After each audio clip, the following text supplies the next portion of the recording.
Hey,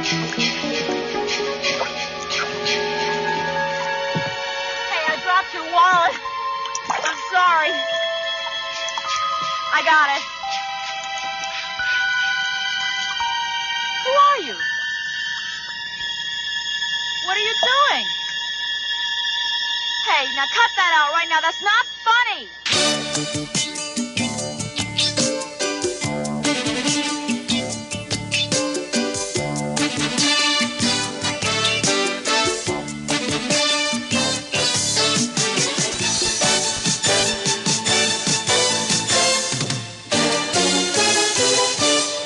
Hello and welcome to Vintage Pop. I'm your host, Greg May. Welcome to a milestone episode. It's episode 10 of Vintage Pop, and we are here with my friend Rich at 1984 as the air conditioning just turned on and blew your notes away.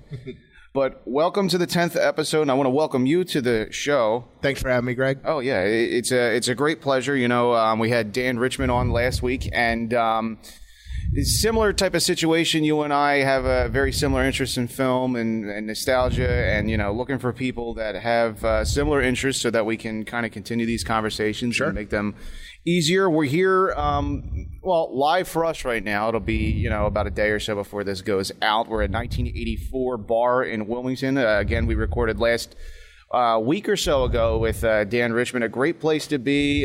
Great trivia, as you're one of the hosts for trivia. Yes, we're at 2511 4th Street, the good part of 4th Street. Well, I'm glad that you actually have the address because I forgot to have that like in front of me. I can see it over your shoulder. Oh, perfect. The front door. Plus, I sit out there. So. Yeah, but you run the door for yes, I run great the shows, trivia, and exactly. Plenty of great shows here. Great barcade. Both of us been here for many, many years. Great 80s arcade games. Oh, yeah. Good ones. Fantastic. Some 90s. I'm not big into 90s arcade games. We got good 80s ones. Yeah, and you know what's funny? When we get into the movies that we're talking about, Psycho 3 and Friday the 13th Part 3, there's some games in the diner in Psycho 3. There are. And I will talk about that in a little while. Good eye. I just like you, I had some notes, and you know, this is good. You know, people love sounds in podcasts. You can hear cars going by and ambient noises makes it more real. Exactly. So, we'll talk a little bit about the show. If this is your first time listening for some strange reason, welcome if it is. Vintage Pop is a podcast hosted by me, Greg May. The show is dedicated to bringing you the stuff you've missed from yesterday from someone who was not there for it the first time around, as you may have been there for the first time around for some of these things. In a way, yeah. A little bit of an age gap, but not too big. A fun and informative look into the pop culture of yesterday. Movies, books, music, and TV all be talked about from all different eras. And plenty of great things to talk about today, as we'll be talking about Psycho 3 and Friday the 13th Part 3. We'll be talking about Friday the 13th Part 3 first, as it's a belated Friday the 13th. Yep. Took place on Friday. This is Sunday as we're recording this right now. And we just actually went to a great event, Blobfest. Yeah, well, we went to half of a great event because planning wasn't we didn't really pull off the planning. We went to Blobfest up in Phoenixville. For the screening at noon yesterday of The Blob and Creature from the Black Lagoon, but we got there a little late. That's the first time I've ever seen that theater sold out. Like, I've gone to screenings there before. I've gone to Splatterfest, which we're going to talk about later, and I saw a double feature, Sleepaway Camp 2 and 3, which was not exactly packed. Mm-hmm. But we got there, and it was packed, and if you don't know the Colonial, it's an old theater. I don't know offhand how old. Like, I mean, it has to be around at least. Old. I think when I was in there, it said like 1930 something, like on one of the doors. So I mean, for argument's sake, we say 1930. Yeah, well, they filmed the original Blob there. That's why they have Blobfest. And the scene in the movie theater is at the Colonial, where the Blob comes through. So that's a big deal. And they mimic the scene there on Friday night. They do the Blobfest run out. We didn't go for that, but we went for that screening. We got there at a little afternoon because we didn't really plan out. We all messed up there. Yeah. But we couldn't find a seat. Couldn't find parking for a while either. Yeah. It was a lot of people up there. I mean, they got stands and they're selling stuff. It's cool how they market it. They really seem to really be into it. But we got there late. But we did go back and see The Creature. Now, A Creature from the Black Lagoon, which was actually in 3D, the old school 3D, which relates to what we're talking about today. Yeah, an actual 35 millimeter print too, which actually looked pretty good. I think there was like one scratch in the print. Like if you saw maybe 25 minutes after we were in there was like a black and green line that kind of was. Oh, I think I actually remember that. Yeah, but other than that, it was a relatively very clean print. Yeah, because I forget what year that is. That's late 56 or 58 maybe. So that's like a 60-year-old print. Yeah. So, kind of impressive. Because I think I mentioned it to you before. I saw a screening of the three first Romero Dead movies, and the print of Night of the Living Dead looked like it got drugged behind a car. Now, that was a 35? Yeah. I think the movie was shot on 16. I think they blew it up to 35 at the time. Because I know the other Romero movies, which we've talked about in the past, There's Always Vanilla and Season of the Witch, those are shot on 16. So if you have that Arrow box set between Night and Dawn, I think it's called, there's actually, those are from the original 16 millimeter elements that's what's used to make the Blu-ray. And you can see a lot of grain in that, which is not a bad thing. No, I mean, it's kind of an authentic viewing experience. Yeah. No, this Night of the Living Dead print, it actually skipped in scenes almost, just like a couple seconds. Well, I told you, I think I saw one at the Ritz Bourse in Philadelphia, and that, I think, was a 16 millimeter print, and it snapped in the middle of it, and I don't even think we got to finish it. And that was probably about 10 years ago. Yeah.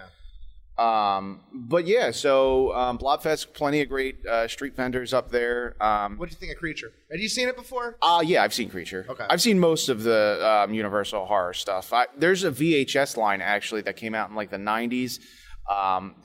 You'd probably recognize it if you've seen it. It usually has like the faces of the main thing. It's like the Universal Monsters Horror Classics Collection. If you've ever seen any of the Cinemassacre videos with like James Rolfe or anything, he has like a video library and he has plenty of those in there. Yeah. That's how I started off collecting with those. And I have, I think, Creature. I have some of the Mummy movies. I have obviously Dracula. They even have the Spanish Dracula version. Yeah, the one that's supposed to be better. Yeah, apparently. Have you ever seen that? No, I've seen the original, but not the Spanish one. I've been meaning to. I think it's on Shudder. Mm-hmm. But no, I never saw Creature before. I remember I saw all the Universal monster movies way back when so I'm 42. So I saw this when I was like 8 or something. Mm-hmm. So in the 80s, they played on Thanksgiving all the Universal monster movies, or a bunch of them in a row. And I remember seeing Frankenstein, Dracula, and a whole bunch of those. But for some reason, never saw Creature. I mean, it was fine for what it is. Yeah, a little slow. 3D's fun. Oh yeah, and the female lead's gorgeous. Of course, yeah. I used to have a poster. I don't know what the hell I did with it, but it was her in the white bathing suit and like the creature like holding her. All right, the classic shot. Yeah. And that was that. I had that I think in like college or something. But I just remember watching. I just kept thinking, this inspired Guillermo del Toro. It's like his favorite movie. I still haven't seen Shape of Water. Yeah. It wasn't the best movie of last year, but it's worth watching. You think so? Yeah. Is it really that good? It's good enough. It's not my favorite of his. I mean, I think the movie he should have got the Oscar for is Pan's Labyrinth. That movie made me... See, I've never seen that one. That movie made me cry. My experience with Guillermo del Toro is very, very... I mean, experience watching it. I've seen Pacific Rim. It's actually one I haven't seen. I'm not big into...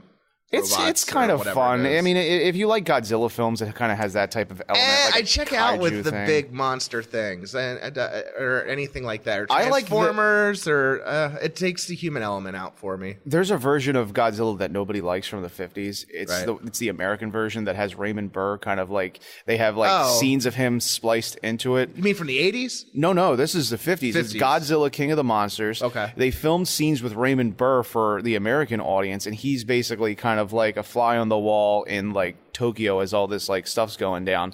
And I like that version, but a lot of people crap on that version. So I'm just not a huge Godzilla or Kabuki fan, really. Yeah, not my thing. Yeah, I mean, there's a big draw for that, but there's always I think there's always a cult for that. Yeah, but they still make them. I think. Do they really? I think they do. Ugh. I mean, they're huge in Japan. I still literally. They still make Power Rangers too, so Yeah, it's not like that's a good thing either. Yeah.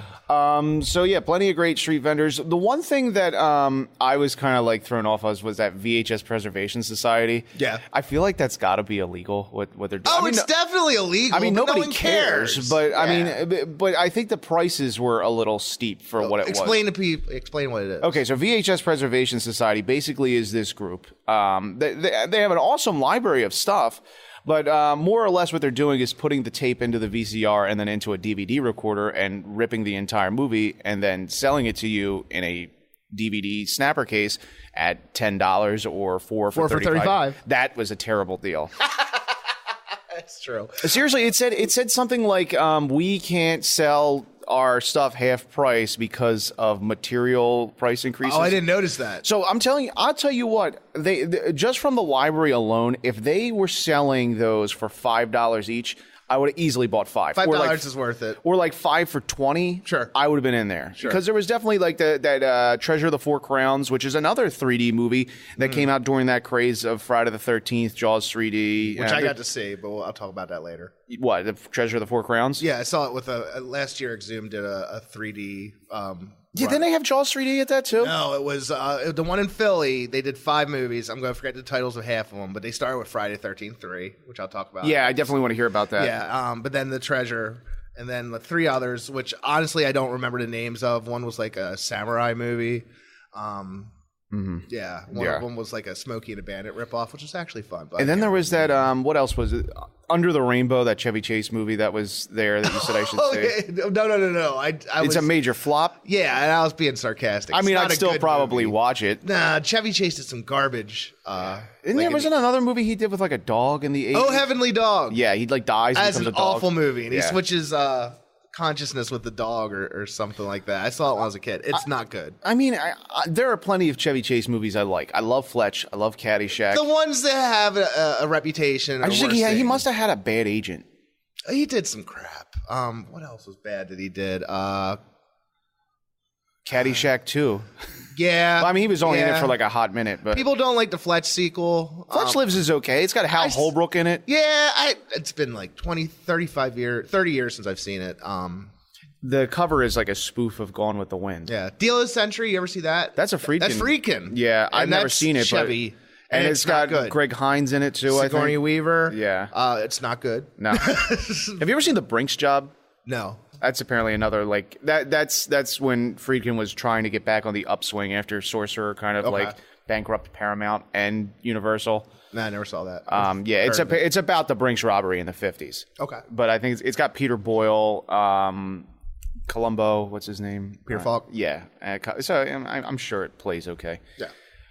All right. So here's what we'll do. Since Friday the 13th was last Friday, we will start with Friday the 13th Part 3. And then when we come back, we'll talk about Psycho 3 after that as well. So we'll take our first break, and we will be right back.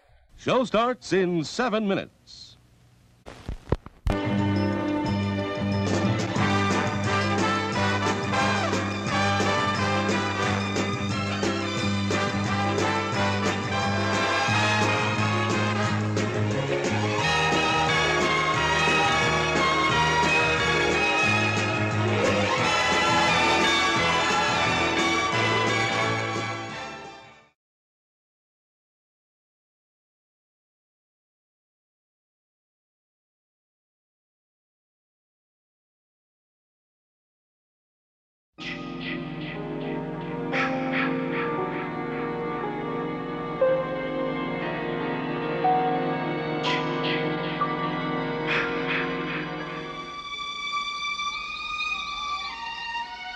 Weekends are a good time to escape to the woods.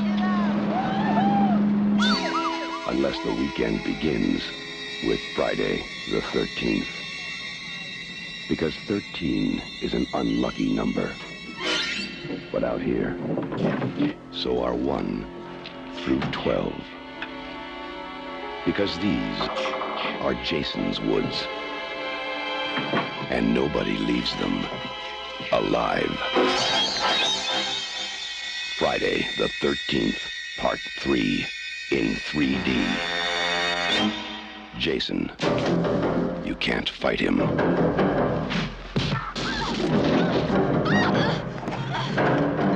You can't stop him. And now, you can't even keep him on the screen. Friday the 13th, Part 3 in 3D. Now, when it comes to killing in Jason's woods, Jason will come to you. Friday the 13th, Part 3 in 3D. A new dimension in terror. It will scare you.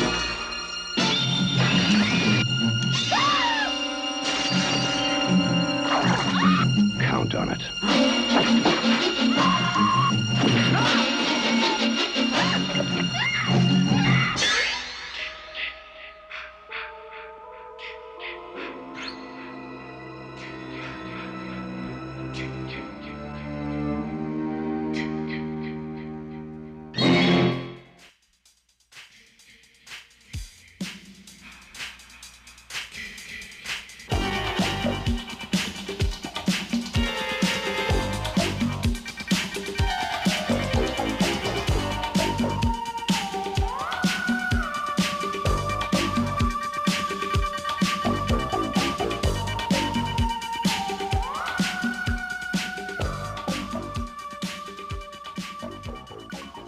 All right, welcome back to Vintage Pop. I'm your host, Greg May. We're here with Rich at 1984 in Wilmington. As we said, a great place, and we're going to get into our first movie, Friday the 13th, Part 3 in 3D, as they tell you multiple times in the trailer. They make sure to remind you of it. It is 1982? 82. Yeah. You know, I existed at this time. I don't remember it when I was 6. I think I might have seen it by the time I was 9 or 10. Probably hit cable by then. I saw it on regular TV. There was USA Network. Yeah. Used to have on Friday nights, they would have a thing called Friday Nightmares. And they'd play a horror movie, and they would follow it up with Alfred Hitchcock Presents, the 80s version, or something like. Did you ever watch? There was an 80s version of Alfred Hitchcock Presents? Yes, in the mid 80s, they brought back it was Alfred Hitchcock Presents. It was half hour. They did some versions of the old shows. It was actually good. Really? Yeah. How did? I mean, did they? He was dead. They used video of him from the old show and put him in new segments and stuff. So it was like using. That's interesting, I guess. Yeah, I'm sure they had tons of recycled stuff left over. Some of them, like, did you ever see the old episode where the woman tries to get out of prison? Where no, I don't want to ruin it, but they redid that one. Man from Rio's the one that Four Rooms did the riff on, where the guy bets his finger they can light the lighter so many times. Well, didn't they do that with John Huston? And they did that in Tales from the Crypt, too. Well, sure. It was like a gambling guy, and they were playing like blackjack. It started with money, then they were like... Yeah, Man from Rio. It's a story by Roald Dahl, actually. Really? Yeah, the Willy Wonka guy wrote Willy Wonka. He got a little dark, I guess. He wrote some adult short fiction. Really? Yeah, it's really good stuff. A lot of it, some of it ended up on Hitchcock, on the old show. I wonder if Serling ever did any Hitchcock scripts. I don't think they crossed over. No. I don't think so, but I'm certainly not sure. And I know Bradbury was more of a Twilight Zone guy. I don't think he did any Alfred they had Hitchcock their own thing. Presents. And he didn't get a show till in the 80s. What, Bradbury? Yeah, Ray Bradbury Theater. Oh, really? Yeah. Drew Barrymore's on an episode. Huh. Did you ever see, like, I mean, we're talking about the Friday the 13th anthology series? Yeah, I watched it. I remember that was on, like, Fox or whatever network put Fox on. It would run during the day, weirdly. Sci-Fi used to play it a lot when I was growing up. Yeah, the reruns. Yeah, but I remember watching it. It was okay. I mean, there's no Jason in it. See, that's the thing. Like that and Freddy's Nightmare. Well, Freddy's Nightmares, you had Freddy like... Freddy hosted it. Yeah, and he was that was a little bookending better stuff. But, yeah. Friday the 13th, the series was something... When I saw it on Sci-Fi, I was like... I think I was probably no more than 8 or 9 when I was watching those, and I was just like, "Where's Jason?" the entire time, and it felt it takes all of these anthology shows. They have the same like Tales from the Crypt formula. They take you either through like a house, or Friday the 13th, the series took you through like a curio shop or some. Yeah, crap. well, it was different items in the shop. Yeah, that each episode would be about, and you'd have to be trying to get it, or it'd be like a cursed teapot or something like that. And I think it came out. I want to say like 88, 89. I was like 13. And I was definitely a Friday fan at that point. I'd seen part 7 in the theater. And I watched the series and I was, It wasn't great, but we had less channels then, so. But yeah, so I had seen part 3 on that Saturday Nightmares thing, 1, 2, and 3. And how old were you when you saw part 3? So I was probably, I don't know. I feel like I caught it on television. So I probably was more like 12 or 13 because Spike was actually on TV at that point. I remember when they ran them on Spike. Do you remember the Friday the 13th marathons where they would have like little like bumpers where it was like Jason like on like a track warming up? And so I remember specifically in 2007 because the girl I was dating at the time. I remember watching it over her house. But I'm sure it was before and after that. Yeah. So yeah, that's about right. I said I would have been 15 in 2006 or 2016, 2007. And so I probably saw it a couple years prior. But I actually remember specifically watching 3 on there once, and I was surprised that the only kill that they cut was the girl in the hammock. Everything else was pretty much intact. Even the harpoon gun. Yeah, and that's my favorite kill. That's the best kill in the movie. Yeah. Well, that's the greatest part of the trailer where they're like, there's something was like, this time Jason comes to you, and that's when they fire the. Right. We'll get into it though. So yeah, like I said, 1982. Do you want to do like a plot kind of summary of? Sure. All right. So for this one, all right. It's going to sound like I don't like this one, right? I do like it. It's just I like it the least out of the ones in the series I like. Like among the first 6, I would put it last. Really? Yes. I would put it ahead of 7. I really just like 7, 8, and I'd probably put it ahead of 10, which I kind of like. And that might be the one I like the least out of the ones I like. 7 and 8 are dead to me. 7's okay. 7 is good. Telekinetic battle. I should have loved 7. 7's the first one I saw in the theater. 7's the first horror movie I saw in the theater. Oh, really? Yeah, I would have been 12. I remember it was Memorial Day weekend, Christiana Mall. Me and my friend Chris Matea went to see, Friday 7, and I was all psyched for it. And it was just, it's worst characters in the series. Anyway, I'm going off on a tangent on that. Tina's pretty okay. So 3, so at that point, 3's directed by the same guy who directed 2, Steve Miner, who's the only one I believe. He was a producer on Friday 1. Yeah, he was involved in 1. He's the only director to direct more than 1. So it's kind of interesting to compare 2 and 3 because they are a little different, but they're a lot the same. So at that point, I think they'd gotten kind of stuck in a rut with characters. I think too much emphasis goes into the 3D. Which is funny because if you watch it on video or DVD, those effects don't work. Well, that's a note that I even made like immediately. So the movie starts as you see a recap of kind of like maybe the last 4 or 5 minutes of part 2. Yeah, and then you after that when you go through that killer disco score. Let's take a minute and give respect. It's the best main score in the series only because it's ridiculous and it's disco and you can dance to it. And there's some variation in the series. 7 and 8 I think use different scores, but 3 is such a curveball. And you said you're going to play it, right? Oh yeah, it'll be ramping up to when we started talking about this. But you can actually get they sold like 45s of it. You can buy it. You can buy those. Yeah, that'd be cool to have. So I don't know. This one's I think this is the best popcorn movie, Jason. This is your favorite? I would say out of this is my favorite. Do you remember what order you saw this in? Like, did you see this early? I may have seen this first. So that may have. I remember I had a Talkboy, and I recorded. It's a Talkboy. Talkboy is the toy that Macaulay Culkin has in Home Alone 2. Where like he records it, he's like credit card, no problem, and slows it down to sound like a man. Oh, it's like a cassette recorder you can. Yeah, so a Talkboy basically was there was a strap on it that you could like put it on your hand. Okay. And then it was basically a Walkman with like where your thumb would be. Like that, like as you were holding it, that was a microphone that came out of the Talkboy. Okay. So you could speed it up, you could slow it down, and when the movies were on TV, I would record audio of stuff from the movie, like the score and stuff, like little bits of it and stuff, and try and slow it down and speed it up. So you did that with part 3. So I jerked around with part 3 like that. Interesting. Yeah. So you saw it first. So I'm pretty sure I saw it first. Like my favorites, my top 3 is part 1, which people say they don't like the most, and I know it's slow, but man, that's like an old friend. That's a comfort movie for me. Yeah, and it's one of those movies that they didn't know what they had yet. No. But it's interesting. I could go off. You go ahead. I mean, I just think it's naturalistic almost. Yeah. It's more of a 70s movie than an 80s movie, even though it came out in 1980. Well, principal photography was probably 79. I love the characters. I don't know. I always compare it to Halloween. Halloween, obviously a better movie, a better class of movie. Right. But I enjoy watching Friday the 13th. And this goes for the whole series, but I enjoy watching the first Friday the 13th more than the first Halloween. I don't know if I'd agree with that. I mean, obviously we're two different. It's like I agree to disagree, but I think there are things like it's a more of a realistic plot. Friday the 13th, the first movie.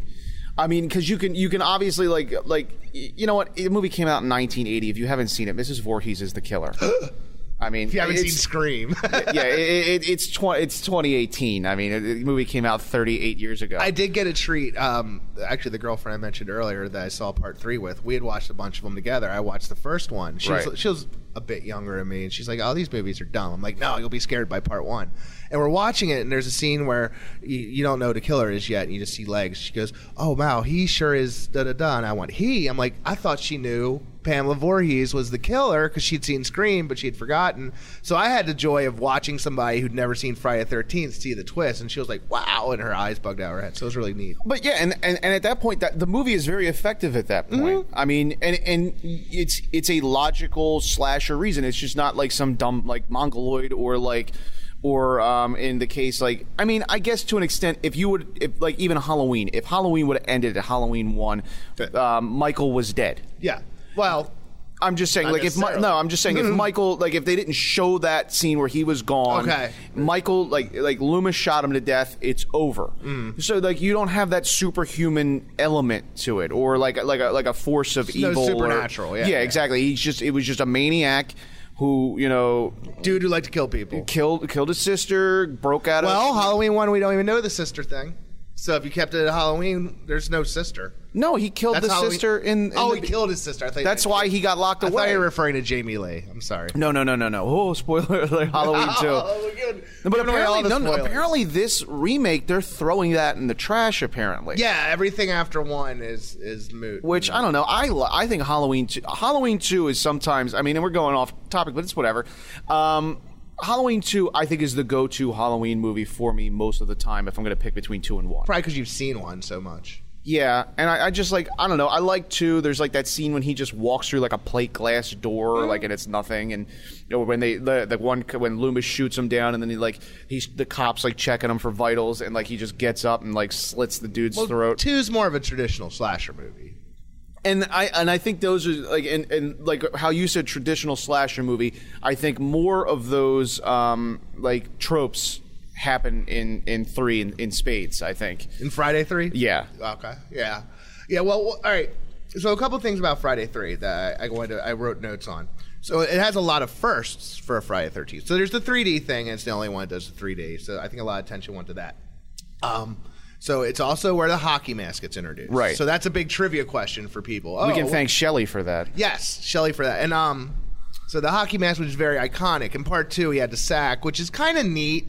Looks like Town had tried to sundown. Everyone a little bit, yeah. I think someone admitted that was an influence. Oh, really? Yeah, I think so. I refer to him as the tater sack, Jason. Sure. Yeah, I mean, some people call him the hillbilly. It could be a pillowcase. What cracks me up is part 2, 3, and 4 are supposed to take place days apart.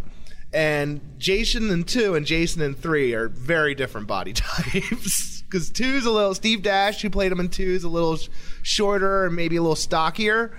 And then, like, Richard Brooker, I think it is, who did part 3. Yeah. He was an acrobat. And you can tell he's got the longer limbs, and he's a little more agile. Mm-hmm. Really, though, it's days apart? Yes. Part 2, if you... so I also read... I thought 2, they stay specific. I just saw 2 on Friday. Okay. And I think that 2, they say 5 years has passed. Yes. Part 2 is 5 years after Part 1, which puts Yeah. it at 84, because Part 1 is supposed to be in 79. Yeah. If you see in Part 4, which I watched the other day, there's a tombstone for Pamela Voorhees that says 79. Okay. So Part 1 takes place in 79. 5 years later, Part 2 takes place. But if you listen to Part 3 in the beginning, you know when the woman in the shop is watching the broadcast? Right. They're talking about the day before. They just found all the bodies from Part 2. That's right, because the girl, Chris, her lake house is the lake. Isn't it like across from Camp Crystal Lake? They're not. I don't know if they're that specific, but it's. Though I do think that that what's its name? In the fourth, the Corey Feldman house, that's across from Crystal Lake, I think. I think they're all in Crystal Lake. Yeah, but they're all like one's Camp Crystal Lake, two's like Packanack Lodge, Okay. and 3 is her two's house. a different campsite. Yeah, and 3 is like a home. Yeah. 3 is Higgins Haven. Yes. is what it's called, and it's. I think it's because I heard Chris Higgins. Yeah. So I know more of this stuff because, for the audience, I read so there's 2 novelizations of Part 3. I love movie novelizations. So these are books. They still do it today, not as much, but it was really big in the 70s and 80s, where it's books that are written based on the screenplays of movies. So it's basically someone sat there with a screenplay and wrote it down. They're popular among fans because sometimes they have scenes that aren't in the movie, that were removed from the movie, and things like that, or you get more information about characters. So I collect these to begin with because they're trashy and I think they crack me up. And I have the Friday the 13th.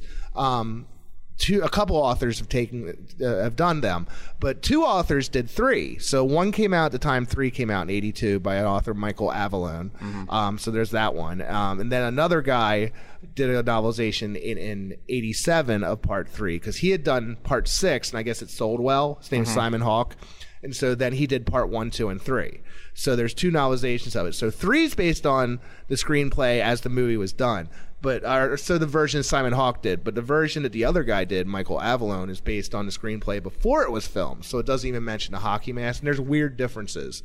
So I've got the clarity on the time frames and stuff because it's very explicit. Now you were that. saying too that Jason in the book has like some type of like internal thoughts. Yes, yeah. So in the Simon Hawke version, they have a chapter where it's Jason's like inner monologue, and it kind of tells you how he got from the camp in Part 2 to Higgins Haven, which was he knew the cops were coming after him, so he doubled back and went to Camp Crystal Lake and ended up near Higgins Haven. Saw all these teenagers.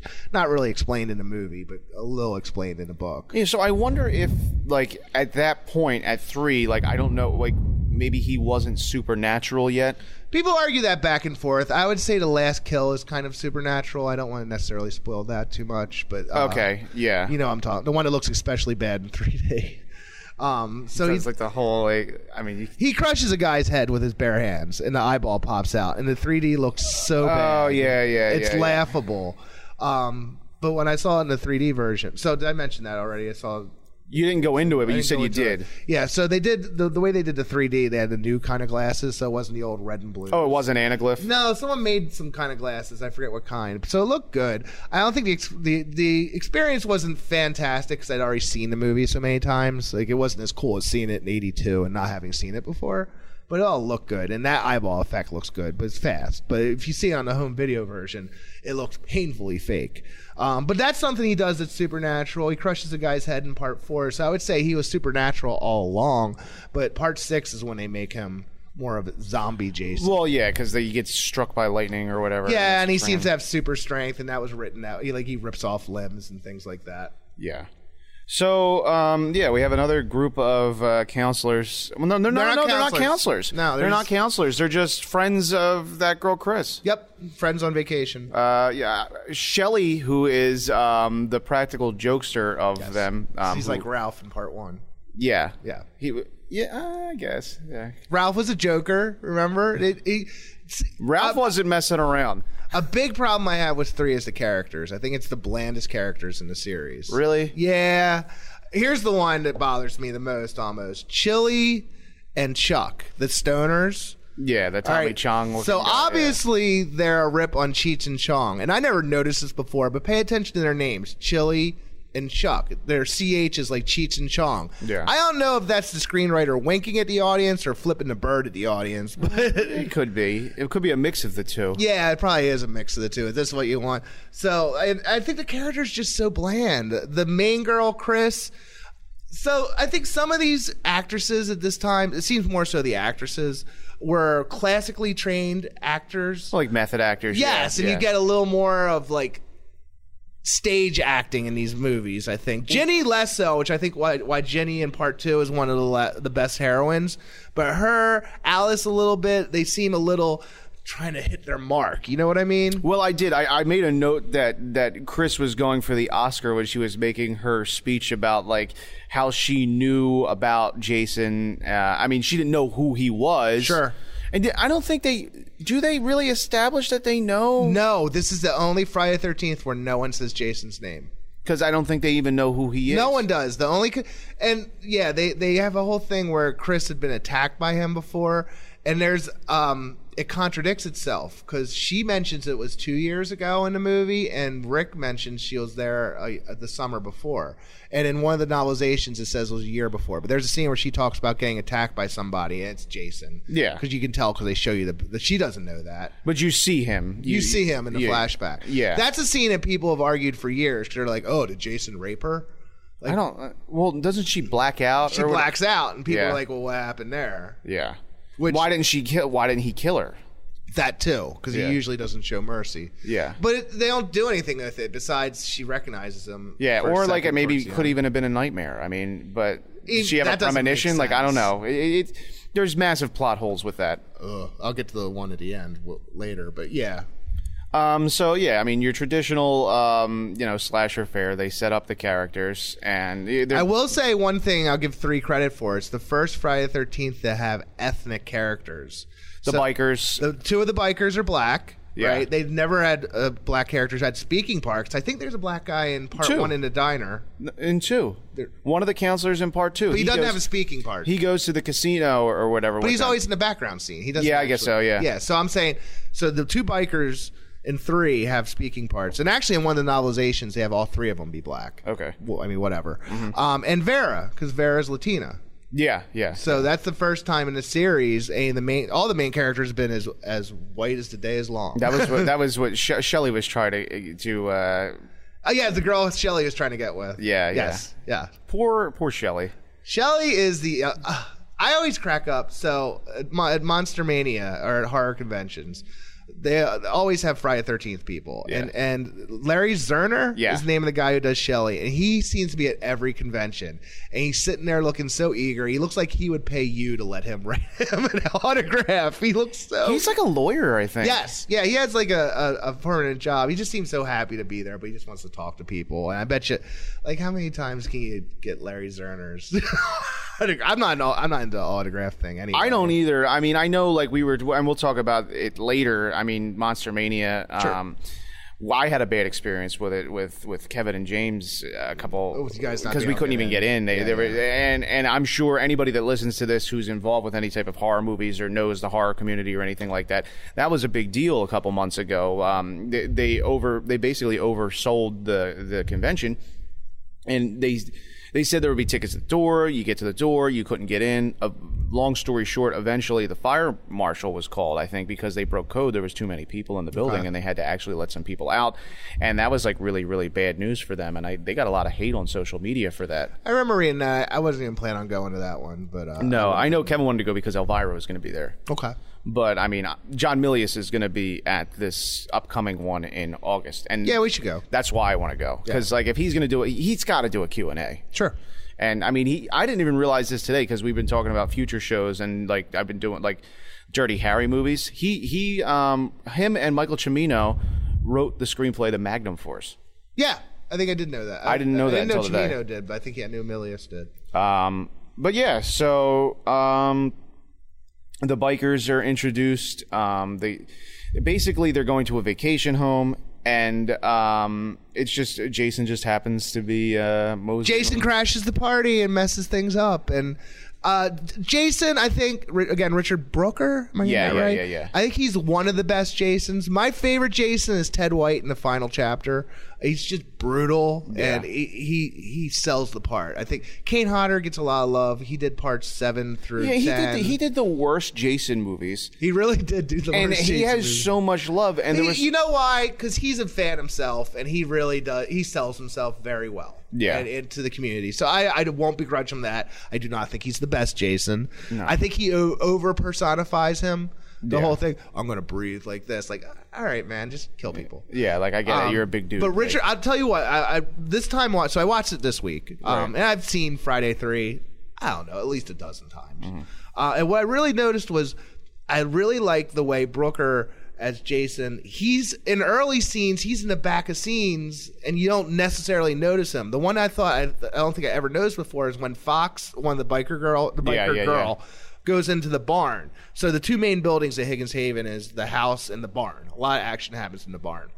And when she first goes into the barn, Jason jumps down in the background. You can miss it. And there's a lot of stuff like that with Jason kind of peering out in the daylight, which you don't see in any other Friday the 13th. No, you don't see Jason in daylight ever. No. And you don't see him like this. Maybe in the remake, I think he comes out in daylight. Yeah, kind of. and you know what? He's probably closest to the Jason in the remake, where he's a little more sly. Like he sets traps. Yeah. Like he messed with the electricity, so he gets someone to come down there and he kills someone when they go to the electrical box. That sort of thing. Yeah. He's a little bit more of a cunning Jason. Yeah, instead of just like busting through a door. Yeah, and I think he's one of the best ones for that. I like when he catches the knife and hurls it back at Dana Kimmel towards the end of the movie. Yeah, I think it's one of the least best final girl battles. Yeah. It gets a little old. It kind of feels like it's running through the I mean, cliches. they all kind of like get to a point. But I watched. All right, so this week I also watched parts 4 and 5, which are my two favorite sequels, and I really like the final girl battle and final chapter. Final chapter, I think, is objectively the best sequel. Part 5 is my favorite. But 4 is probably the best sequel. Yeah, final chapter 4. It just does everything right. And the final girl battle is a little more visceral. This one I think gets a little lame, and I hate the ending. So a lot of these movies have kind of like a boo ending. Yeah. And I'm going to spoil a bit of the ending. First off, they show too much Jason without the mask, which you really can't. They overdo it. Yes. But she has a dream sequence in the end where Mrs. Voorhees, with her head attached, because she got decapitated in part 1, jumps out of the lake like Jason at the end of part 1. And it's like, how in the hell would she dream that? She wouldn't know. She wouldn't know who Mrs. Voorhees is. Yeah, it's ridiculous. So here you're right. I guess that's the plot hole you were talking about. That's the one huge one. You know the original ending? Do you know what the original ending is? It's in one of the novelizations. She goes up to the door. They don't have Mrs. Voorhees pop out, but she's dreaming of Jason, and she goes up to the door, and he decapitates her.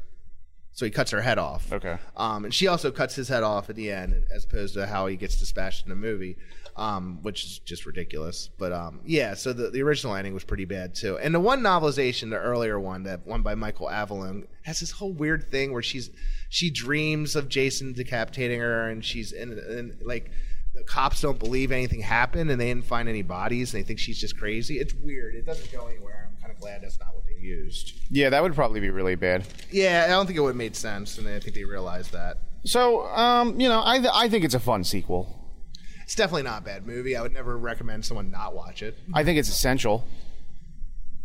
Yeah, it is in the mythology, I mean, it's especially with the hockey mask. First hockey mask movie. And the best kill in the movie, which you mentioned, is the first one with the hockey mask. Well, with the harpoon gun. Yeah. I also like when during the final battle when Chris is screaming for Rick and Jason just hurls his body through like the window. Oh, an interesting thing about that in the original screenplay and in the earlier novelization, Rick's name is Derek. I think we talked about this. Yeah, and they changed his name to Rick for when she's yelling for him at the end because it's better than one syllable. Yeah. All right, so Friday the 13th, Part 3 in 3D. If you can catch it in 3D somewhere, that'd be cool. Probably won't be able to, though, because it only comes up every once in a while at it really a festival. Doesn't, not that often. But you said it's a different 3D process? The one I saw at Exhumed.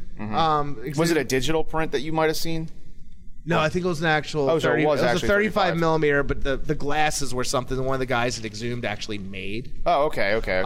But I think what you normally have to do, you need to see like the old school way. It was on a literal silver screen. Yeah, because it reflects or something. I don't know the science super well, but like the Colonial, like where we went last night. I think they've played it there before, and they probably have the. I'd love to Actually, see that's probably it, what they used for what we saw yesterday. Exactly, because I think the gags would land a little better at that point. It looks great. Yeah, it really does. I mean, the real 3D does look good. Like I feel like that would be and that's probably what they were going for at the time. It is, and I think that I think they were emphasizing that more in the writing, and I think it took away from maybe better characterizations. I think the kills overall are a little weak in this one.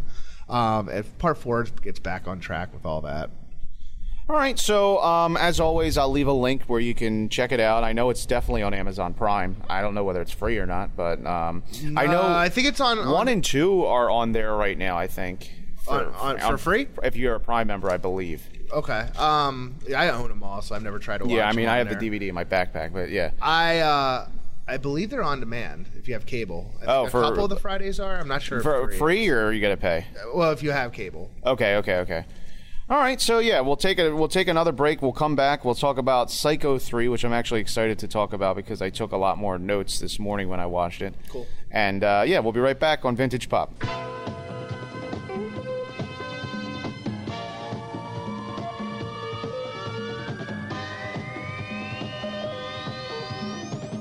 The following program is a special presentation from Home Box Office.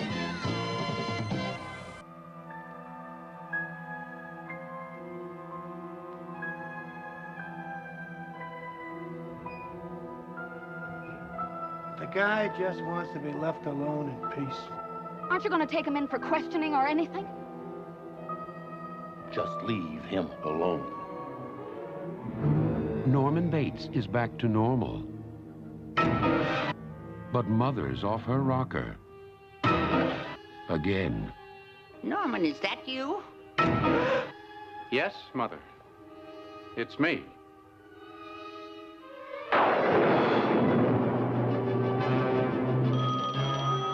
Bates Motel. Aside from total boredom, nothing's going to happen to you here. I can't have that sort of thing going on in my motel. Gives the place a bad name. Why are you so kind to me? You remind me of someone. Mother! I figured Bates was a geek, but a full-fledged Looney Tune? Norman! I'll get you for this, Mother. You haven't got the guts, boy. It's perfectly natural for a son to love his mother.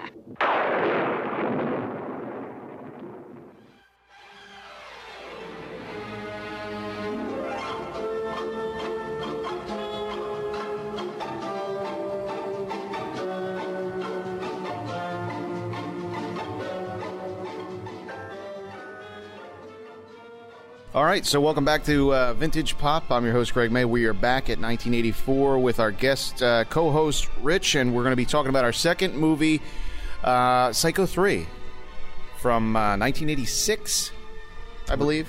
3 times the fun. Maybe. It's okay. Interesting. You like Psycho 2 better? I might. Okay. And I don't know, though. This one felt more like a movie, though, whereas Psycho 2 seemed more of like a made-for-TV movie. I think it almost was. I believe that... Really? I believe they had started out intending Psycho 2 to be a made-for-TV movie, but then they got Anthony... They didn't think they were going to get Anthony Perkins. Yeah. There's a difference in the type of filming. And I mean, one, obviously it's director choice for one, Richard Franklin directing Psycho 2, sure. Anthony Perkins directing Psycho 3, which is actually one thing that Ebert said when he reviewed Psycho 3. Apparently him and Siskel were split on it. Ebert liked it. I remember actually seeing that, Siskel and Ebert. And so I remember when Psycho 3 came out. You didn't see it in theaters? I didn't see it in theaters. I was 10. Caught it on HBO? I saw it on cable. I remember seeing it that summer 87. I think my parents were away, so I was staying up late. I had an older sister who let me do stuff. Yeah. I remember staying up late seeing that at like midnight in the middle of the summer. It's now become, since I bought the Blu-ray, a summer movie for me. I watch it every summer. I mean, that movie's like, that's sweat on your lower back. That whole movie. It's so hot. Yeah, it's. I'll say this: it's definitely the most lurid Psycho sequel. Absolutely, it's lurid. It's like a noir. I watched a lot. I watched the commentary and some background stuff on this, and apparently Anthony Perkins made not necessarily. They weren't sure if it was the cast, but definitely the crew go see Blood Simple, the Coen Brothers movie. Now, have you ever seen that? No, you should. And Blood Simple is like a dark comedy almost, and very noirish and very darkly funny, which Psycho 3 is darkly funny. Oh yeah, it's a weird movie. I mean, yeah, it definitely is. I remember the first time I saw Psycho 3 was on Sci-Fi Channel in like the early 2000s. So you saw it all cut up. Yeah, and so I didn't see everything that I saw today. Oh, today was the first time you saw it uncut. Completely uncut. Interesting. I remember the climax. I remember the end of the movie, but that was about it. And I knew it was more of, Bates out of the mental institution. Yes. And I mean, in this movie, where it's steps that gets him unhinged again in Psycho 2. Yes. He's unhinged when the camera starts rolling in Psycho 3. Yes. Which is unfortunate, because I will say one thing about this movie where in Psycho 2, I felt more remorse for Norman Bates. I felt more bad for... I felt worse for his character as him. You wanted to see him be normal. Okay. Whereas in this, you're just like, you're nuts, dude. Like, I don't know. I think this is the most we've ever seen Norman Bates this unhinged. Yeah, I guess. Yeah, I'll go with that. I mean, we've always he's talked to Mother, and I think it has the highest body count. Oh, for sure. 5 or so, or whatever it is. But yeah, I think it's the most. The one of the kills is not completely his fault. True. At the end, and actually, I'm counting the one at the beginning, which isn't him at all. Which one? The nun. Oh. So she was killed by Diana Scarwood's acting. Yeah. So this is the most sacrilegious Psycho. It opens with the line, "There is no God." Yes. And you don't like. So you were unhappy with Diana? Is it Scarwood? Yeah. Okay. So she plays the grown-up Tina in Mommy Dearest with Faye Dunaway. Right. So the whole time I'm thinking, no wire hangers. No wire hangers. I'm not one of your fans, which turns into Faye Dunaway linebacker tackling Diana Scarwood through a glass coffee table. Meanwhile, the writer for Red Book or Vogue is in the other room in that scene of the movie. Which, I mean, to kind of go off track a little bit, you've seen Mommy Dearest, right? Yeah. Do you like it? I don't think anyone likes it, objectively, but it's. No, I mean, I don't pop it on this is going to be a great time. It's an enjoyable experience. It's probably the first. I guess maybe not the first. It's campy. It's definitely campy, but it's not on purpose. Mm-mm. I mean, it's all an accident. I mean, yeah. Everyone's trying their hardest. It's just it comes out. I mean, the fact of the matter is, Joan Crawford was that over the top. Yes. And I mean, I don't know what. That's something that I've never read the book, Mommy Dearest. Okay. I don't. Have you? No. I have seen I watch a lot of old television and stuff on YouTube. So sure. There was an episode of the Mike Douglas show where the actual Christina Crawford was on. Okay. And that was the first time at that point that I had any type of notion that maybe some of the stuff she was saying wasn't true. Okay. And you get that vibe. As the more you read about it, you're like, this is too much. Somebody had to know what was going on. Sure. And that's not to say that it's all lies either. I mean, I'm sure some stuff happened. But, I mean, Diana Scarwood in that. And that's probably Diana Scarwood's most recognizable role. Mommy Dearest. Yes. Yeah. I don't know her from anything else besides this. Have you ever seen the movie Heat with Burt Reynolds? No, you discussed it on and off, but no. She's a blackjack dealer in it. Okay. Did a lot of TV. Not a big role. No, she did a lot of TV. She's in the so I have this other DVD, the Psycho Legacy, which is it's kind of like a bunch of documentaries on the entire series. Oh, really? Yes. That's interesting. And she's in it for part 3, and she's got that lifetime smoker voice now. She's still really? Yes. Yeah, she sounds like one of my aunts from when I was growing up. She still looks good though in the thing. I guess the thing's from 5 years ago. Wow. So she's probably. Is that on YouTube? I don't know. I'll let you borrow it. It's all a right. DVD. Yeah. It even covers part 4. I like part 4. I like part 4 too. I haven't seen it in years. The radio host is in RoboCop 3. She's in. Oh, it's got the main girl from original Olivia Black Hussey, Christmas as Norman's mom. Did you watch Bates Motel, the series? No, but do you remember after 4 came out, they tried Bates Motel before? Yes, with Bud Cort. I was going to bring that up. It was Psycho 5. Well, it was a TV movie. Yeah. I watched it. And Norman's dead, right? Yeah, Norman's not in it. I think it's his cousin. I think Bud Cort might be related to Norman. I think Norman is dead. Yeah, There's some type of spirit of Norman Bates at the motel. I saw it. And there's also the author. So Psycho is a book. Robert Bloch, yeah. Yes. And he wrote 2 sequels. So he wrote Psycho 2, which they did not turn into the movie. But didn't he write that in response to them making a Psycho 2? Yes, because they wouldn't take his screenplay. And it's very mean about Hollywood, that book. It is, and Norman's not the killer in it. Norman gets killed in it. Yeah. It's a hell of a book. I read that when I was in 6th grade. We had it in our high school library. Really? Psycho 1 and 2. It was a combined.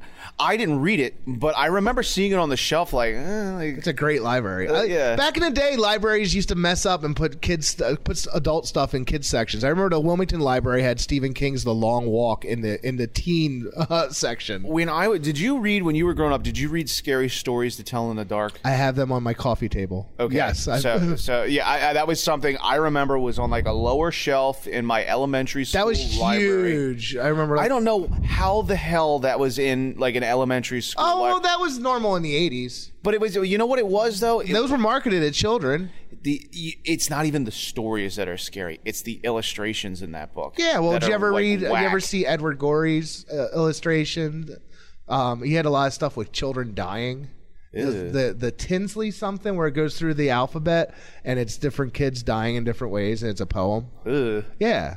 I'd rather read sideways stories from the wayside. My generation and older generations, they marketed dark stuff at us, man. The Alvin Schwartz, I think, Scary Stories to Tell in the Dark. I remember I listened to the second one. I checked out the book and the audio cassette from the county library, and that was actually pretty cool. Probably some great sound effects. Oh yeah, but there's one page in the first book. The story's called The Haunted House, and it's about a woman that was killed by her lover or something in the house. And I don't know if you know the illustration, but I don't remember it. She has it looks like her face is rotten by her eyes, and it's gross. That's what stuck with you with that book. Sure. But yeah, I mean, stuff like that, like Psycho 1 and 2. Now, that was in high school. We had that in there, which I guess... And those are adult books. Yeah, I mean, a high schooler, a 17, 18-year-old kid. In the original Psycho book, the shower scene, she gets her head cut off. Really? Yes. Yeah, so a little more brutal. Well, in the first Psycho 2, a big deal was that they showed a toilet flushing. Yes. So I'll tell you, you're not going to get a decapitation. I'll tell you one thing that made me just kind of my shoulders slump in Psycho 3 is showing the shower scene again. Yes, and that's something I complained about with Psycho 2. Yes. I don't think that was necessary in Psycho 2. No, not at all. I mean, if you're going to see Psycho 2... You've probably seen Psycho. You know who Norman Bates is. Yeah. You know the story. You know what's going on. I mean, even the trailer. Okay, you can use it in the trailer. Sure. Because I guess in a marketing sense, sure, you're trying to get viewers, hey, remember this? You remember, And I mean, that's... Here's my complaint about Psycho 3. Too many tropes of the first one. It's interesting, and one of the behind-the-scenes things was Anthony Perkins talking about Psycho 3 and why it didn't work, and he said there's too much of Psycho 1 in Psycho 3. That's exactly what it is. I mean, I get it, like Diana Scarwood. So we'll get into the plot then a little bit, and then we can kind of cut it up a little bit. Sure. So... Diana Scarwood plays a nun that's fallen from grace, and she's not down with the nunhood anymore. Her other nun took a fall too, literally, in a wink to Vertigo. Yes. So yeah, all right. So yeah, so she leaves the convent, I guess you would call it. And what is it with the Psycho movies that the towns in California, like Fairville, is it just in the middle of absolute nowhere? I don't know. There's a lot of California, I think, that is like that. Because she walks out of the convent and then just goes out into the desert. Well, I think the cliche picture of California is the big cities. Like it's like how people think of New York, they only think of Manhattan. But if you go upstate New York, it's not like Manhattan. Yeah. California's the same way. People picture either San Diego or San Francisco, but there's a huge chunks of California that's nada. It's just so I think. So I guess that's one of those places. And I guess too, like 30 years ago, too, things aren't built up. Like I mean, even our state, Delaware, here where I live down in Middletown, like apparently that was absolutely nothing before I was down there. Bear was nothing. It's like still nothing. It's still nothing. But I mean, we have a movie theater, you know. But yeah, so she walks out on the highway and she finds an early Jeff Fahey role. Yes, Jeff Fahey in one of the best roles. Quentin Tarantino loves him in that role. He's scummy. He really is. I think he's scummy then too. Although they kind of make him try to be 80s sympathetic, but you watch it now and your post Me Too thing, you're just like, ugh. No, immediately he's like scummy. Like he tries to put a move on her in the car. Yeah, so she hitchhikes and he picks her up in his like dilapidated Buick. Yes. And he tries to put a move on her, to which she bails. Yeah, and she ends up at the Bates Motel, where he winds up as well because he's going to be the manager. Right, he works there first, and he's already ripping off Norman. And Norman. I don't think much time has passed since Psycho 2 in this movie. That's answered in the commentary. It's like a few weeks. Okay, yeah, it sounds. I think it was a month because like they were still like. He still had flyers looking for the woman he killed at the Emma end Spool, of the movie. who's technically like. Which the movie. So, spoiler alert for Psycho 2. At the end, there's a character who tells Norman that she was actually his mother and she did all the murders before. And the screenwriter.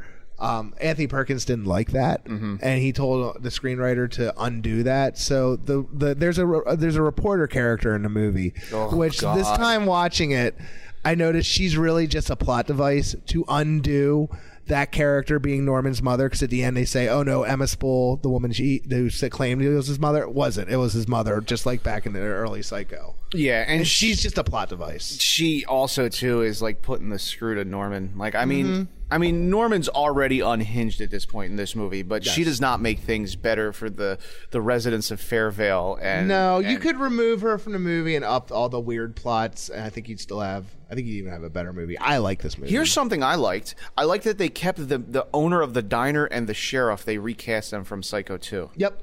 Yeah.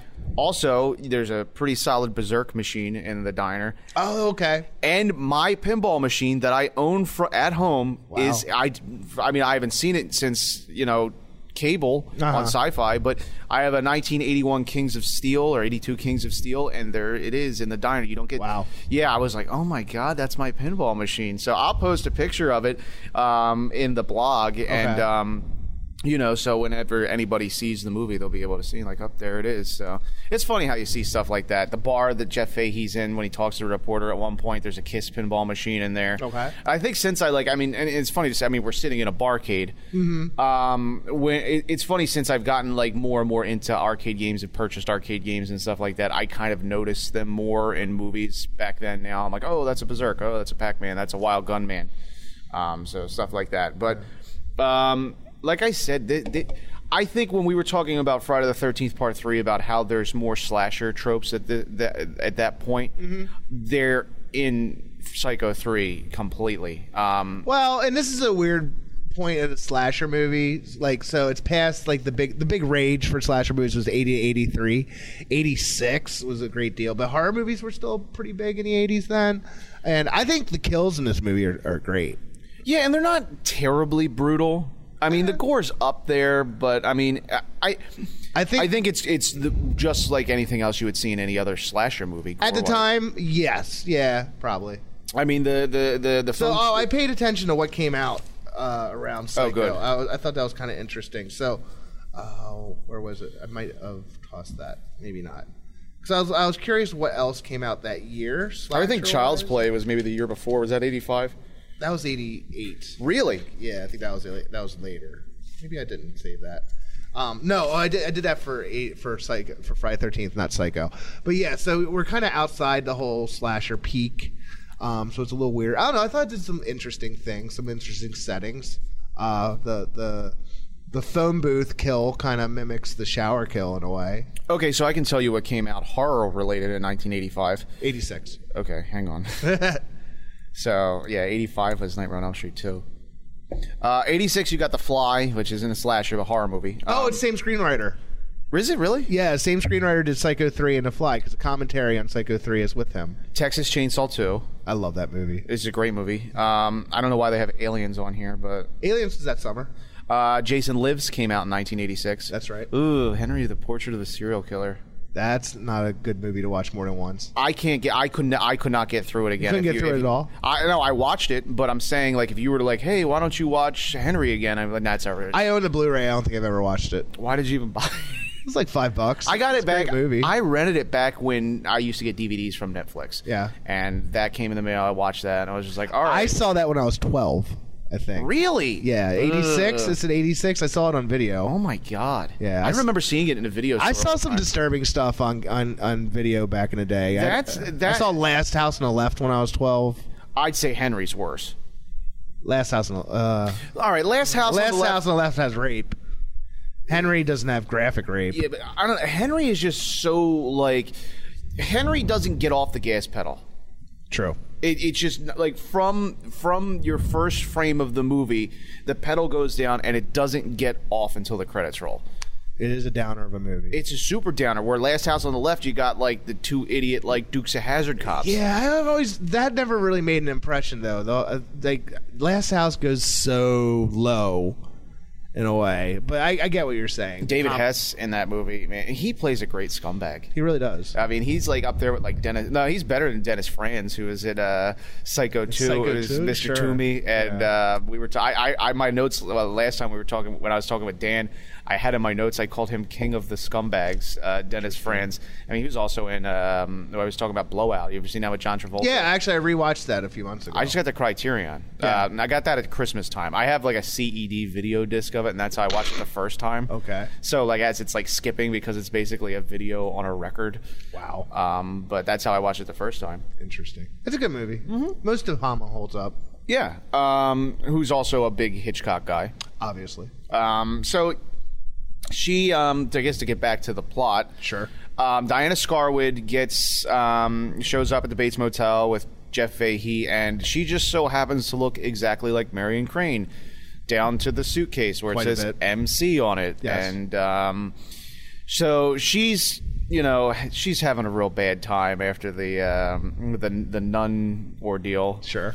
And she goes. Oh, and Jeff Fahey, to pound more Psycho 1 references down your throat, she is assigned Cabin 1, which the infamous room has the spying window, mirror, no, peephole. Yeah, it is when you start to get into the real like lurid Bates stuff compared to like.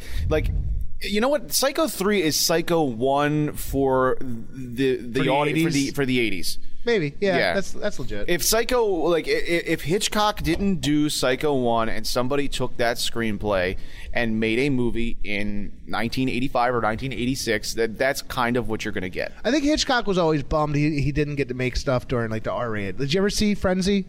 That's his only R-rated movie, yes, right? Yeah. I've never seen it. I know it's mainly a British cast, right? Yes, and it's violent for him. It's easily his most violent movie. Yeah. You should see it. Have you ever seen Family Plot? Yes. Is it good? No. Yeah. It's not. Even with Bruce Dern. I don't like Bruce Dern. It's PG. I hate Bruce Dern. It's wacky. Can I say? Have you ever seen You hate Bruce Dern? I'll tell you what movie did it for me.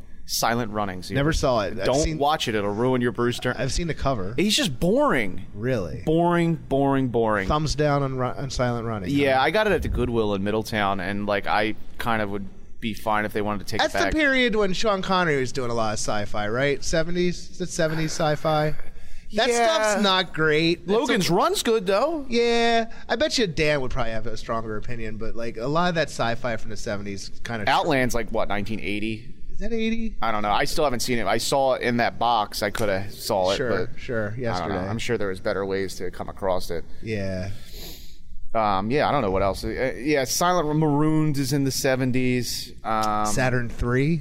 That's 80s. You know Harvey Keitel is in Saturn 3. Is he? That one's supposed to be good, They actually. dubbed over his voice, though. The original Westworld's 74. I like that movie. I've seen it. It's okay. There's a movie that Sidney Lumet did with Sean Connery in the 70s. I can't think of what it is, but it was his first movie after Bond. They were talking. There's a Facebook group called Cinema of the 70s on Facebook, and they were talking about it.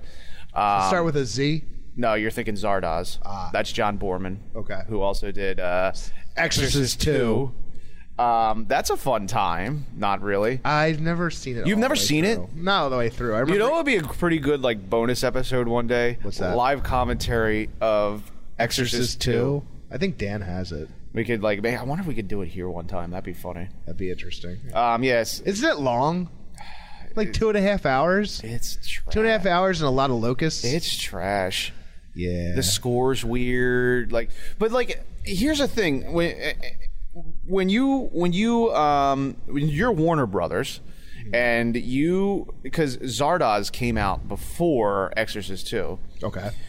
You're screening for directors, and you watch Zardoz. Have you ever watched Zardoz? I have not. It's a whack job show. You watch that and you go, "That's the guy I want to direct Exorcist 2." I don't know. I mean, and then after that, he gets Excalibur, which is like a great movie. He recovered, did he? He didn't. I mean, Excalibur's a great movie. He ended up like Michael Cimino. Oh my God! Well, Heaven's Gate, he was done. He did The Sicilian after that. Really? That's the other Mario Puzo novel, and right? I think that one tanked too. I think that's 86 or mid 80s. Yeah. But yeah, this is definitely like your sleazier. It is a sleazy. Movie. So the girl who's with the girl gets killed in the telephone booth. Yeah. Juliette Cummins, I think is her name. Yes. She's in Friday the 13th Part 5, which I love that connection. Which is also the sleaziest of the Friday movies. Oh too. my gosh, I love that movie. Danny Steinman. That movie is that Danny Steinman? Yes. Yeah, who also directed Savage Streets. Yes, Friday 5 will give you HPV. It's awesome. You come away from that movie. A lot of people don't like it because they're like, "Ooh, it's not Jason, really." Well, but those like, people are just being dumb. It's a guy in a hockey mask killing people. What does it matter who it is? It really doesn't. It's either superhuman. It's not a good Friday the 13th sequel, but it's a great piece of cinema. Yeah. But Psycho 3, so you didn't love it? You'd put it last? No, I guess I would put it over the made-for-TV movie, the Psycho 4, the beginning. I need to watch that again because I really think I liked it. It's got Olivia Hussey in it. Yeah. We said that who's earlier. like a Mrs. Bates. Yeah, but I mean, I think I liked that a lot. But I'd have to see it again to really rate it in context with the rest of the series. Yeah. Sometimes Target sells like a 4-piece like set. I don't know if I need that. Yeah. I have 1 and 3 on Blu-ray. But yeah, I mean that would be my that would be my like hot take on Psycho 3. It's up the violence, up the nudity. If you like the late 80s vibe of things. Yeah, it definitely has that vibe. Now, I will tell you this. It was shot by a guy named Bruce Surtees, I guess. Notable stuff that he shot, Dirty Harry, Night Moves, The Outlaw Josie Wales. I just watched that like last week. The Shootist, Escape from Alcatraz, A Honky Tonk Man, which is a terrible That's Clint not Eastwood a good movie. Clint Eastwood movie. Yeah. Bad Boys, which Sean Penn one.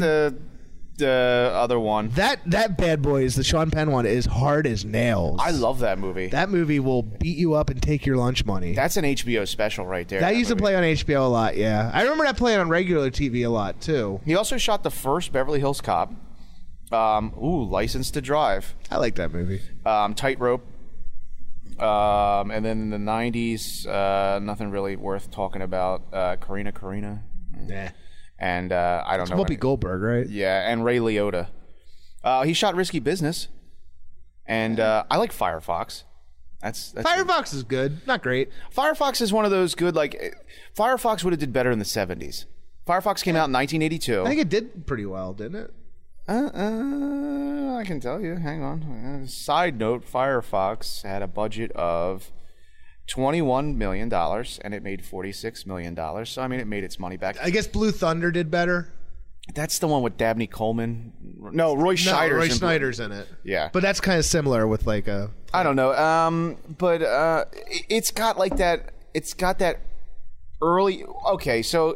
The early 80s, some movies from the early 80s carry some stuff over from the late 70s. Of course. It's like those drawn-out, slow burn, like dramatic 70s, like international espionage type movies that just like... Very plotty. I remember, I read the book. Have you ever seen the movie The Amateur? I don't even think I've heard of that. Okay, so The Amateur's got the guy from The Deer Hunter. I can't think of his name. He's the one that winds up in the wheelchair. He's the one that gets married in the beginning. I don't know if you've ever seen The Deer Hunter. It's been a while since I've So he gets married in the beginning, and he like loses use of his legs in the war. And but he plays like a guy who's his wife or love interest, she's in like France, and she happens to be in a place when like terrorists shoot the place up and she dies. Okay. But he's like a pencil pusher for the CIA, so he blackmails them basically and into letting him hunt these people down himself. Okay. But like I said, it's a long, drawn out, hard boiled political like mumbo jumbo, takes forever to get. So you think that's like Firefox? Yes. Okay. So I wouldn't say don't watch Psycho 3. I wouldn't tell you that. I liked it. I liked it more. I just think I like Psycho 2 more than I like Psycho 3. That's fair. I don't love Psycho 2. It's certainly I would recommend it. So, all right. Well, as always, we'll put a link for that as well. We'll take one final break. We'll talk about some upcoming events, and then we'll get out of here. We'll be right back. It began as genius and grew to be legend, and has become at long last the most advanced production car on the planet. You've never seen anything like this before. A new Chevrolet Corvette like never before. Never before. A Corvette superb in its engineering and technology and defiant in its performance. You've never felt anything like this before. Feel the performance of the world's first computer-activated manual transmission. Never before. A Corvette with never-before available unidirectional turbine fin wheels and tires individually engineered for all four corners.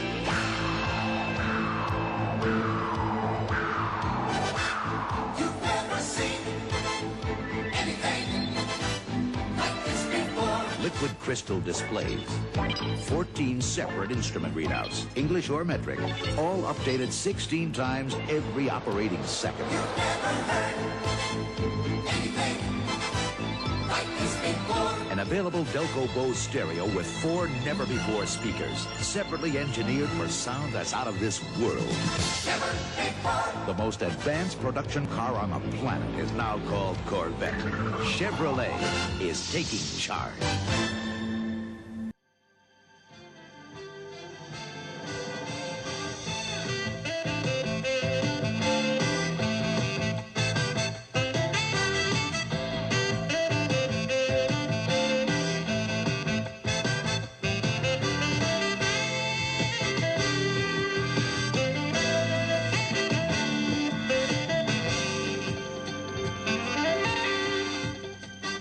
All right, so we are back here at 1984 for closing up Vintage Pop. So 2 great movies, Psycho 3 and Friday the 13th 3. I mean, I wouldn't say they're Oscar winners, but no Oscar winners. Definitely worth checking out. Good for trashy summer fun. Oh yeah, and I'd definitely say that Psycho 3 is the trashier of the 2. And the summer era. It's very hot in that movie. Very hot. The like, back of your neck starts getting sweaty. Yeah, it's just like we're in a desert. Did you know? And there's some lurid things going on in the desert. Steamy. It's the 80s. So as we always do, we go through some upcoming events, and if you want to talk about Splatterfest. So yeah, this is one I really like. So at the Colonial Theater in Phoenixville on September 1st, I think it starts at 7 p.m., they're having Splatterfest. This is the 7th year. So what they do is it's Italian horror themed. They do 5 movies. They announce them. You know what they are in advance. I've gone to 4 out of 6 of them. I think they're a great time. This year is a great lineup. So 5 movies. 2 of them I haven't seen. First one's I don't know what the order is, but there's one called Tentacles, which I believe John Huston might be in. It's a Jaws ripoff about a killer octopus, which is supposed to be just bananas. Yeah. There's one called Shocking Dark, which is by director Bruno Mattei, who you know. Yeah, I know. He's like one of the trashiest.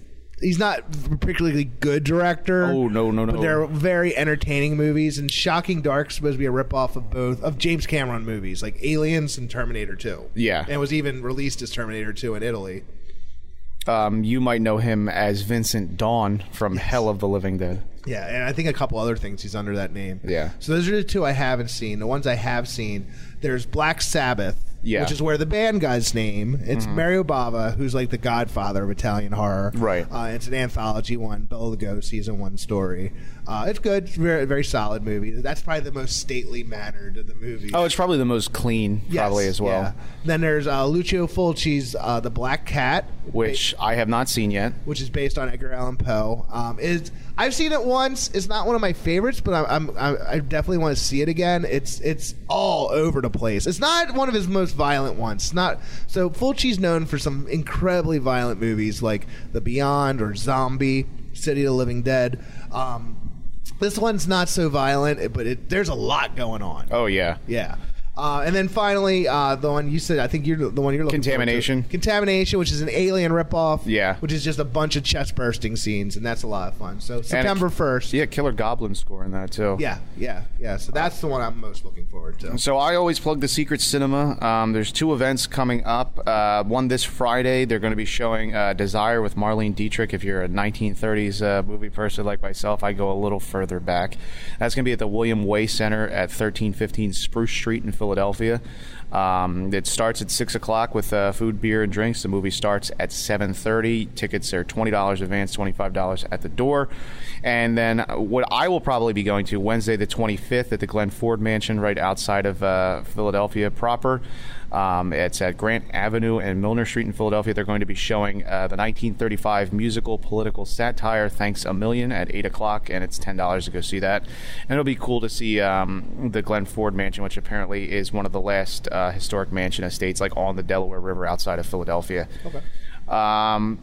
And then Seventh Seal, which you were kind of razzing me about the other day. Like I was like flexing some Bergman muscles or something. I'll give you props. You're more of a cinema fan than I am. Yeah. I like trash. Yeah. And once you get before the mid 60s, with some exceptions, I love Sunset Boulevard. I kind of tune out. I think it's great that you like that stuff, but I love making fun of people for Bergman just because that's just like a film nerd thing to do. But, yeah, so Seventh Seal, everyone knows. It's a classic. Everyone knows the imagery from that because everyone's seen Bill and Ted's Bogus Journey. Yeah. That's where he plays Death at Chess. Yeah. So that'll be September 7th at the International House right in University City in Philadelphia. If you're a student, it's $8, general public $10, and if you're a member, free. And that's at 7 o'clock. So we'll go through the contact info real quick. I would love for someone to is that a motorcycle? I think it's a dirt bike. Close enough. So if the best thing that you can do to help the show, honestly, is to leave a review on iTunes. More than that, even just a rating, because that really helps just kind of get the show out to other people. Share on your respective Facebook groups and stuff like that. A lot of movie groups that we're involved in. We have a base group now on Facebook, obviously. It's called Vintage Pop on Facebook. Nice yellow page. Yes. I went with the color scheme of the album art for the podcast. The original logo, not the new one, the one with the Zenith for TV that's on the timeline. Okay, so if you want to email us, vintagepopcast@gmail.com. There's a Twitter that I kind of use, but not really, but you can reach us through there, Vintage Popcast on Twitter.